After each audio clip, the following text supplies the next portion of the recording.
Welcome to the next podcast episode of the Teacher Zone with Chris and Tyler. I'm Tyler Maroff, and I'm here with Chris Bates, and we will be continuing our two-part series on the 7 things we wish we did in the beginning of our lesson businesses. Chris, how are you doing today, man? I'm doing good. We were on a roll, and then we realized that our last podcast would have been like 2 hours, and we're like, we're not going to torture you guys with that. So hope you got some value out of the first one. Second one, we're going to jump right in on this one, and it'll be we can get through the 4 items. So the next one is number 4. So you might remember, just as a quick recap, Tyler, number 1 was basically automation, especially with your payments. Right. Number 2 was I wish we would have reconciled makeups better, sooner, systematically.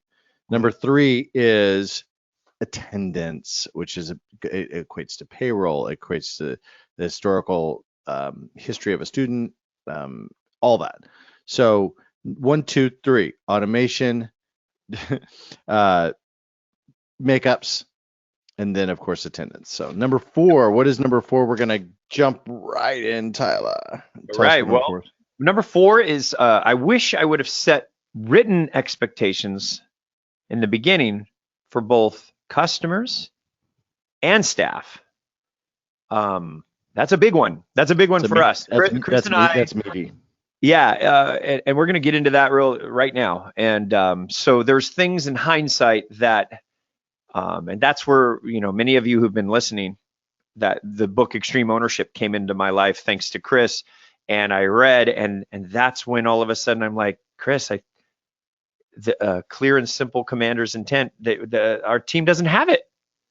Like, they know what my heart wants and what I've said, but things keep slipping through the cracks with my staff and expectations because it's not written down. Right. And so explain commander's intent, just in case someone hasn't heard it before on our podcast. Okay. So we're not psychic. On our best day, we feel maybe like we are, like, I knew what you're thinking. And we finish each other's sentences. And you know what? That's a great synergy. Enjoy it. But that is not a prerequisite to run a business off of. And so I can't be upset when an employee fails, and failed in a way to where, okay, maybe I thought common sense, he should have been not doing whatever that thing was, but he did it. So the book, if I had given him clear and simple commander's intent of what I would like the vision to look like, and even better, it was written down, and even better, he's like, cool, that's basic, I'll sign that, and there's an employee agreement in place. Oh my gosh, the book Extreme Ownership by Jocko Willink helped me and Chris get to the point where we could get those, that intent clear. One of the things that you just brought to my mind is, for those of you that are Covey fans, the 7 habits, or we're doing 7 wishes, right? So 7 habits guy. And I remember from years ago, Tyler, he had a thing on this where he talked about doing chores with his son, and he said, all right, son, your job, and I forget how old he was, so we'll call him 11, 12, or 10 even. Your job is the front yard, right? I expect you to get the yard done. So he said he waits all week. He wants to yell at him, but he's not. He's going to let him own it. And he does, and he does, and he does. And finally Sunday comes along, and he goes, son, you are supposed to do the yard, and it still looks terrible. There's leaves everywhere. And then all of a sudden his son starts crying. And he's like, what is your problem? What's going on? And he's like, I don't even know where to start. Right. So he goes out there and he dumbs it down. He said, so here's the deal. Every week, by whatever day, Wednesday, I want green. I want clean. That's it. I want you to see green. I want it to look clean. Can you do that? Oh, yeah. He said, next thing you know, obviously it became a habit, and it became his chore. So by having clear commander's intent, his son now knew what to do. Before, the intent was just go do the yard, which is too fluffy. Right. Like for someone that doesn't know. Great example. So when we figured that out, the byproducts are also the culture and synergy of the staff getting along with each other, or the owners, remember, because we're not there to make friends. We're there to run a successful place where people can have amazing lives for their families, et cetera, and for the customers and all that. So when there's a little animosity or it's usually pent up anxiety based on expectations. So if I could go back in time and set some some standards that made me smile that were maybe 3 or 4 line items, I would have had my very first employee sign that and say, "Hey man, hey Spencer Askin, what do you think of these? You and I are both teaching right now. It's a new company. How about we sign these and do we agree?" And it could have grown from there. And then you can always update as you grow. Right. That would have been amazing because now my staff felt like they were a part of it because I always said, "Hey guys, this school is us. It's our minds together. It's whatever." But then I'm always mad because they're doing things different because I didn't make it clear. That's not as fun. Right. So Is if I that you? go So back, let's I would have let's changed let's it right address out of the gates. let's address that part. So we've had it. Tyler and I've had it happen about 100 times, where there's been some challenge day to day that he and I started to get frustrated at our staff about, and then we had to go. Yep. We never asked for that. So It's our fault. how Extreme dare us ownership is assume? at the top. We can't be mad, and it gets easier and easier, by the way, because it is frustrating at first, but it gets easier now when I know it was my fault and it's something that needs to be fixed and addressed. And then you go to that employee and say, "Hey, you know what? My bad. How would you think about this if we wrote this line item into the process? Do you think that would fix it with the parents from now on?" "Yeah, I think that would work." "Awesome. Let's do it. I'll update it." And I go, I don't even get upset anymore. But at first it was tough because it was a change, Chris. I had to get used Right. to Well, getting what to play. what you think, it's similar to a marriage or anything, right? It's like what you think is obvious. There's so many different ways to look at things. Everybody's busy. Everybody's on different thoughts. They're not necessarily tracking at the same place that you're wanting them to go. So Right. you have to lead. And a lot, my friends in a business group I was in years ago, they all make fun of me still because about 10 years ago, I'm sitting at a meeting and I had a big staff at the time. We had almost 40 on staff at the time. And I said, I'm just not a fan of, having to level up staff. I'm a fan of hiring talent from the get-go Mm. and getting rid of people that don't get it. And that was so naive is I was under this assumption it was lazy, bottom line. I wasn't owning my own stuff and I was lazy to just want people to do the right thing. And we as leaders can't be lazy. We have to be responsible. We have to own it. And by owning Well, what's it, funny, Chris, is you didn't contracts. even know that that's sorry, you didn't even know that that's what it was at first either. That's the beauty of it. So No, your guys, no. them laughing at you about it, "Oh, that's cute, Chris," still might not have like, why'd they think that's cute? And then maybe 2 months, 3 months later, the epiphany, and then the growth, and then and then the learning, and then the book, and then so guys, It's yeah, sometimes we don't even we know we need to work on something. If you can't identify it, kind of like our chaos to culture, if you don't think you're in chaos and you right. can't identify it, then you're Right. kind of in your mind, you're not. You can't fix what you don't own. Right. And the first step is saying, oh, wait a second. I'm avoiding creating Mhm. a contract, creating expectations, creating rules. For what reason? Well, several reasons. Number one, you have to follow through and you have to own it too. Right. It's like that anecdote in the Gandhi biography. Um, there's a great, if you haven't read it, it's interesting. But Gandhi basically trained himself to be Gandhi. He wasn't. He was an Indian attorney. Didn't know So that. yeah, he was studied in Britain. So I assume he had a British accent. So he's an English attorney. But Gandhi basically had a mom come to him and say, I've said this before, but the sugar thing, tell my son not to eat sugar. He said, great, come back in a week. And she comes back in a week and he goes, don't eat sugar. And she's like, that's it? That's it. And he goes, well, a week ago I ate sugar.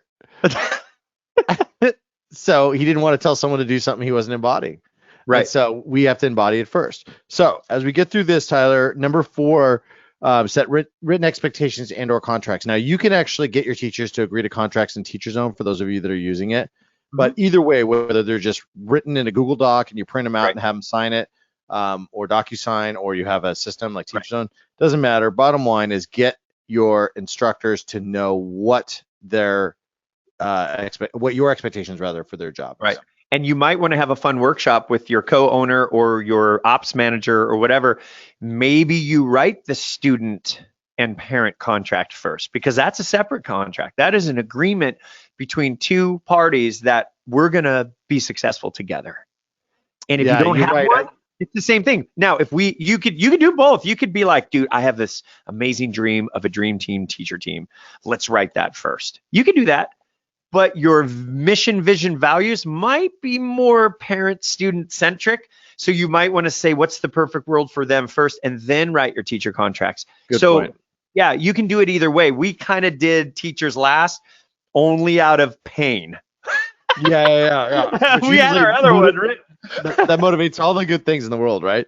It's like we humans will do whatever to avoid pain, but when pain has a future benefit, then and so reward yourself because we only change if we see some kind of reward in it. Chris, tell us Reward about the yourself. rewards that we have gotten since those contracts. So we're in year 12 in our lesson business. Contracts went out about 5, 6 years ago, and that's right around when I read the book and you did. And describe how some of the byproducts of putting So those. one of the things I've noticed is like we happen to have employees, and I know some of you don't, but however you outline your employee agreements, I notice on our meetings we have monthly meetings, and on our meetings we're able to actually reference back certain line items in those contracts Mhm, as we remind them on expectations. mhm. We're also able to use it to protect our staff.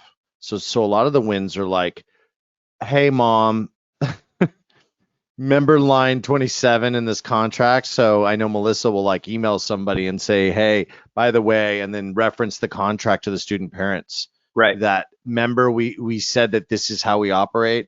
right. Just this is a friendly reminder. Friendly Well, no, reminder. Right. yeah. And you know what? No one's ever pushed back on us because it's like, hey, just so you know, we did people, all divorces. Nietzsche had a cool quote I used to know. It was something like, all disagreement um, or comes from a lack of understanding. Basically, if you Lack think of about it, communication yeah, it's like I'm between the two seeing it one people. way, you're seeing it another way. We're both probably right, but Right, because we're seeing it so differently, we think the other one's just wrong. And it's like, no, right, the other one's not wrong from the way they're looking at it. So by having it clear, you're ensuring that you're wearing the same glasses, right. because it's just not fair if you're not. And we actually, what's funny is that we try to get people to adhere to our contracts as far as students and parents, even before they become a customer. Mhm. It's a way of really sort of Well, our locking in the. contract starts off with a paragraph about how exemplary our character is at our school and how excited we are that they want to be part of this way we are. So the first Right. paragraph's like it's a why. And then there's what's after it. So the contract is even the why. And now they are almost like them reading it is them reciting it, the vow or something like it's personal. And so that's helped with the parents. The employee agreements have helped greatly. Oh, Having everybody on the same page it has caused 90% of strife to just disappear. 90%. It was very, very different before we did this because we were reactive to all sorts of unplanned work and exactly. personality issues because there were holes. There weren't expectations defined. So if guys, if Well, you haven't done that yet, that's something we wish we did earlier. it's creating a standard. And so by Mhm. creating your standard, that's helping you to slowly know who you're serving better. So you're able to actually give better service to the customers because you're actually more clearly defining what you do and how you do it. It's also helping you define how your management style with your staff because by coming up with rules Right. and things, you start to realize that. So great one. Number 4 we could talk on and we will again in the future forever. So what's number 5 is kind of a funny one. So a lot of learning businesses out there, let's face it, we often teach how we learned. And so a lot of us learned with pen and paper and books because that's all there was. Right. But kind of like IT's sheet music, for instance, is that there's lots of merits for music lesson companies. But if Mozart had an iPhone, would he have I really don't even written know what everything? would have happened. Yeah, would he have written everything down, or would he have just recorded the parts and been like, "Here, guys, learn this for Saturday"? I mean, basically what I'm getting at is That's an that interesting. That's an interesting question. pen Would and there paper. even be? Huh, Yeah. Yeah. So pen and paper is a technology. Let's face it. It really is. And it's a great technology. And it's served yep. us for many, many, many years. What we like on this one is we wish we would have gotten off pen and paper sooner is what this one is. And the reason we say that is because the problem with pen and paper is scalability. This idea with the cloud, number one, is a special idea because it literally means that anyone that you give access to can access whatever it is. We heard from so many of you when COVID hit that told us, "Oh my gosh, I am so grateful that I'm not going to lose my business because I'm already cloud based for a lot of my systems." And that just made us we are so fortunate to be able to all band together that way. But that's something, Tyler, I know that a lot of people struggle with is getting rid of the archaic technologies they're using and Right. upgrading to more Well, modern part of that approaches. is also a leadership thing too. So you've got this mixture of whether you're teaching yoga, you're teaching karate, you're teaching music. You might have multiple instructors where maybe you've got a couple old school instructors that have a huge student count and are a big part of your revenue stream, and you like don't want to mess with it. So it causes people to be reluctant to, I mean, this is going to happen. Those two amazing teachers are going to die one day, and it'll be 40 years from now. And whether your business is still going or not, some do, by the way. We have people that have been in business 60, 70 years in our teacher zone community. But the point is, it's traveling. So the light bulb was created in the car, remember? And Chris, you showed me those pictures once where like a year later, the same street was like one horse and buggy and cars. Like it happened If you, over. I think it was 1918. If you want to Google it, I believe it was. Right. And if you, Peter Diamandis talks about this, but if you, I mean, it took a second. It took a little while. Social proof. They were it did. expensive. There wasn't enough yet. Their factories, the everything had to come into place. But then it hockey sticked. And The and one cloud. of the biggest thing was horse manure. Everybody was so just sick of it that they all changed over to cars as quick as they could because of that. They wanted Yeah, they don't have to scoop it anymore. right. Well, and they it was stinky and fly. They wanted it out of the street. Right. So it was a big motivation. So Right. with this stuff, a big motivation should be wanting to get the parents involved. Wanting so the upper level management staff and admins can know actually what a teacher's assigning and what Right. students are actually accessing. Giving students more multimedia content that actually engages them further and makes them want to stay longer.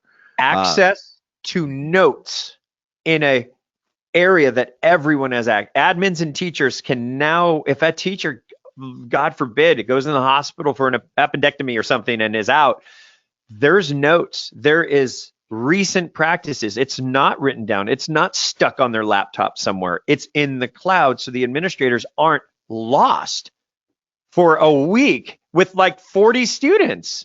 Yeah, I mean, you could tell when someone doesn't have a cloud-based system. We've all experienced it. Similar to doctor's offices have gotten much, much, much better because of privacy and stuff. But having to keep refilling stuff out is just silly. Everybody has your info already. Or when you Right. make that call to a customer service and they're doing that fake typing, and then you're like, come on, you're not really typing that much. Seriously, what are you doing? And and then they don't have the notes from the last call, and you're like, you guys are on the same system. Are you not cloud based? Like, how is it that you don't? One time, Chris, I told them one time, I'm like, the previous call before they transferred me, right? Chase Bank probably. And I said, cool. Can you put this in the notes? Sure. All right. I wanted to say this. And then I got to the next guy. I'm like, hey, can you do me a favor and pull up the notes? Oh, sir, I don't have those notes. And I'm like, wait, am I still talking to Chase? Like, I just Are you told passing her to stickies? Chase. Yeah. Are you passing So sticky anyway, notes? Is that how we're getting? So anyway, you guys get the drift. You guys yeah. get the picture. So get off pen and paper as much as possible. Now I still use pen and paper for simple mind map note taking type stuff, and then I transfer it to cloud based. So for instance, I actually did that the other day. I did a new org chart, which is another episode we can do. I did an org chart for us the other day, Tyler, and I did it on a piece of paper first, Right. and then I went My to the brain class. for that type of stuff, it works great, but I have started to use my notes more Well, then yeah, for intake of anything. Like if I need to write down something, and let's say you got off a call and you wanted to give me the paraphrase something, I am now where normally I'd get my notebook. I'm now like, okay, I can type almost as fast. I and you just can need share it with there. anybody. Yeah, you can copy Yeah. and And so paste now I all of pop a drive up. It takes no time. It's just something I used to not do. My it. note, Totally. look, Chris, it's still here. I always Right. have one. Never know, but I don't need to use it most of the time. So is mine. Yep. But you're Yeah, right. I mainly do it for ease and speed. But the reality is that we're running a business. And so in a business, as much as you can not be on paper, we would highly right. advise that because it's going to Especially really if it's help. things you're repeating anyway. If you can systematize anything at all and take steps away and then make it normal, then it's easy. No big deal. That's What's the number 8? that's the Or rule excuse of me, thumb. And yeah, that's the rule of thumb for systems. Anything that number you 6. repeat, put it into a system. So, yep, number 6. We're Number almost 6 there, is guys. I got it. Um, so I wish I had prioritized the need for engagement, safety, communication. It's sort of that need for consistency. And I was thinking Transparency. about this transparency. Tyler, I was thinking about this, and if you guys think about what makes great businesses, it's trust. And if you want your customers to trust you more, then I highly advise you have a consistent communication strategy. Like we Agreed. talked about our no-show alert, right? The Amber Alert, where if a student no shows, it goes to the family, stuff like that. Like getting consistent reminders for a class or a Right. lesson. Um, just your consistency in communication rather than the modern world that's like we communicate. I mean, you and I kind of got that going on with different teams, but we've got Slacks going on and we got base camps going on and we we got WhatsApps going on, you got emails going on, and then you got DMs in social media going on, and people are all over the place. By not having a centralized communication system, you are doing your customers and staff a disservice because everybody sort of feels frenetic. So number 6 is really focus on getting a centralized communication, focus on engagement, and Mm-hmm. that because it all does matter. And then lastly, I think you may have put the word in there because it's so important to us, but Tyler, especially safety's been a big one for you. Yeah, And no, safety. You do not want your teachers texting privately to minors ever. So if your school works with minors at all, doesn't mean you've got bad teachers. Don't Please do not be insulted. Okay, we were surprised a long time ago. He was a great guy, and something happened off site. He got arrested. we have a And podcast episode, the luckily, everybody worst survived, day. and it was Yeah. okay. Yeah, there's a podcast on security, so you can go back and find that one. Point being is, if you set the standards of communication that everyone gets used to, maybe even enjoys, Hmm. such as group chats and camaraderie and all of that. So there's a lot of good. Or a snow day, boom. Oh my gosh, we just got the snow alert. The schools are canceled. I need a quick way to have all 400 students to know at once we will not be here because the snow plows are going to snow us in and blah, blah, blah. Right. You hit a button, it's done. Everybody gets it. You can still send an email out from your email service if you want as well, just to double check. But that's there. But being able to send a note safely to an adolescent and have the parents know that you care about that, there's a precedent being set. Because here's the alternative: you don't have a system about it. You did not care about it. Direct messages on Instagram from teachers to a student is sort of okay or something. Now, if they're renting an office, I'll quasi say, I guess you couldn't really do anything. They're renting an office, but they're still doing it on your property. And you can still dictate how you want them to operate. How much do you Absolutely. want your families and your staff to know that you care? Mm-hmm. That's really what it comes down That's to. a question for yourself. And I'm going to say something that I don't think, a lot of small business owners don't think about, but because, I owned larger businesses in the past, I have been in lawsuits. Luckily, they were always instigated by my team, not the other way around. Right. But I have been in 3 lawsuits, and every time the judges were like so on our side because we just had such incredible internal cloud-based communication, and we could literally show all of our communication, all of it. And so, in fact, in one circumstance, the lawsuit was against a company in North Carolina. They were claiming jurisdiction because we're in California. And the judge actually laughed and he wrote this hilarious thing saying, well, I saw the whatever it was, 127 emails that you sent them. Clearly, you didn't care about jurisdiction then. Right. I Right. was like, Right. Ding so, dong. so he was like, so a communication will help you in more ways than we can articulate in this short podcast. So let's get to number 7, Tyler, the big 7. What is it? I wish we had worked to create a tribe and community from the start. So I'm going to just be honest. We threw that in there because it's freaking important. When Chris and I, when our school, the inception of our school was based on tribe.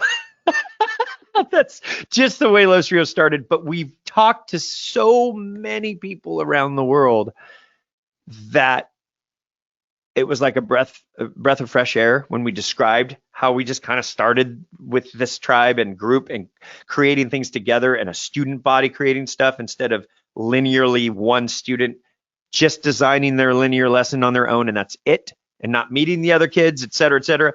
So this is really important. We just didn't want to not bring it up. We were lucky enough, I'm going to just say it, to have started a tribe from student number 1, because I'm just built that way, and so is Chris. So I had to say it, Chris. We said it, I wish we had worked to create a tribe from the how start. does that? Okay, We did. right, but the reason we did is because humans value connection, and we are tribal creatures by nature. We feel Right. we feel more safe. We still feel more connected. We don't want to give up something that we feel a connection to. We want so much more of it. We miss them. We are looking forward. The light of a part of the light of our week is seeing not only just working on music with Chris or one of his teachers, but it's to see those other people as well that are part of our lives. And then it grows and you get more excited in a different way the next month. I remember by the 3rd year of Los Rios, third year, I think, 3.5, 4 years, when there was a pool party for one of the groups and I wasn't invited. Like one of our ensembles. You were hurt. And You were hurt because I was like, dude, I was like, I do those. They became their own tribe. They didn't even need me anymore. They had their group leader. They have been playing together for a couple of years. Mom's like, you should have your kid, whatever. It was actually it was a sign of maturity in the business. Right. And so I would almost throw this one in reverse too. So either maybe you were too business minded when you started, but I think for a lot of us in the lesson business, it probably your kindred spirits in that you started with the tribe initially. However, if we reverse this, instead of the other 6 items where we're saying, I wish I would have, with this one, we can almost say, I need to maintain awareness of this because it is one of the most behavioral driving aspects of what we do. The more community you create, the more culture, the more of a tribe, the longer people will stay, engagement increases, the more friends they're going to refer, the deeper they're going to learn. Right. And then, of course, the healthier the business is, which then means your staff stays longer, which means they get pay raises, which means you're more profitable and you can enjoy a greater lifestyle. So number 7 really speaks to the fact of creating a cohesion in your community. Even if you started that way, like Tyler said, maybe you're not there anymore. And you're like, wow, I've kind of drifted. I'm just basically running a business now. Get back to that too. The business stuff should be under the hood and hidden. The tribe stuff should be screamed to the world, lock arms. Right. And remember, guys, our ebook, teacherzone.com/chaos. There's a whole episode that we get into this because it's chaos to culture, the 5 steps on what you go through to get there. So go have fun. And we talk about that and you'll hear us. We're going to talk about culture and in a business probably a lot. So every now and then you'll hear a different rehash of it because someone's done something cool or new that has either impressed us, and hopefully maybe we'll have some guests on soon and talk about their culture and how they grew it. But if you're sitting there wondering like, what in the world, how would I thought I had a culture, or can I make mine better? You know what? Listen to the podcasts, reach out, join our Teacher Zone group on Facebook. It's called The Teacher Zone. Ask questions, find out, reach out. Don't just be an island on your own if you think that there's more, because people have done it, probably. And if you have questions, write into us. What is it? hello@teacherzone.com. It goes to Chris and I. Seriously, the culture side, if you're sitting there thinking there's more, there probably is. And if you're reluctant or there's creative writer's block on how to get that next thing, that group environment, I mean, you can start as basic as getting an electronic drum kit in the morning in the corner. If you're a guitar school only, this is just an example. I've seen it done. And you get electronic drum kit, put it in there, invite the kids over in groups and have pizza, and you sit on the drums and they try out their guitar parts. And they all take turns, kind of like they're at a skate park dropping into a pool. They're all waiting in line. You can't all skate in the pool at once, right? Well, 3 guitar players can play at once. All of a sudden, the parents are like, brilliant.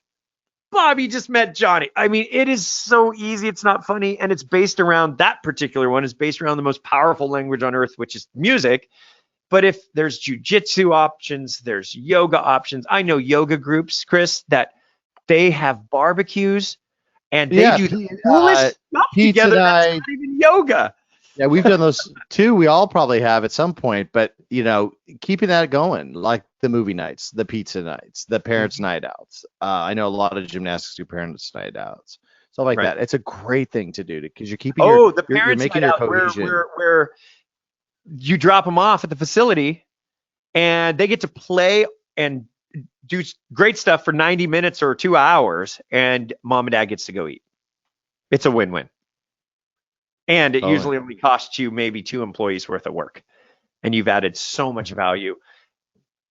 And it didn't cost you much. And now the kids would much rather be at your facility than they would be at home with some old grandma babysitter they don't like. Well, so even get them off Minecraft. Yeah. Oh gosh. Yeah. That's probably even the worst thing. That's a whole different topic we could talk about. Yeah. Oh my God. Can we get some of their digital footprint per week to be with your lesson business content? That we should do a whole topic on that. Like, can we take them? Can we just get 20 minutes a night to be digitally involved with their lessons in your lesson business when they're not with you? Since that's all they're doing their chores to get the device. Great future topic. We'll do that. Because attention is everything, and for the learning businesses that we're all in, if you want people to learn that skill, talent, trade, knowledge, you have to get their attention. And so great topic. So all right, well, there's the 7 things. Thank you so much, Mr. Tyler. And, thank you, Chris. All for listening. So there were your 7 items. We will see you next episode. Remember, teacherzone.com/chaos is our free ebook. Jump in and catch up on those episodes in the podcast as well. And reach out to us. If you want a demo of what we're talking about, the software is just a conduit to the community. So again, thanks for joining us on the Teacher Zone with Chris and Tyler. Sayonara.